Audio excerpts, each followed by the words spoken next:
Ni uchungu sana. Iko na damu ya Gen Z. Ingine ni ya wagonjwa wa Kenyatta National Hospital.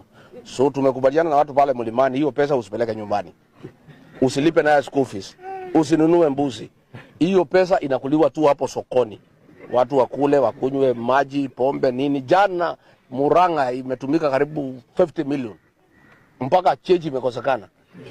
Ilikuwa kila mtu wako na 1,000. Sasa muuzaji wa baa anasema na unajua hakuna cheji. Uitishe vitu inatoshana na 1,000. So pale Mlimani pale Mlimani ni mambo ya biashara. Huyu Kasongo ananyolewa na Wakikuyu. Wakikuyu wanasema huwezi zika ndovu na pembe, lazima ungoe pembe ndio uzike ndovu. The issue of William Ruto and the mountain and indeed the rest of Kenya is finished.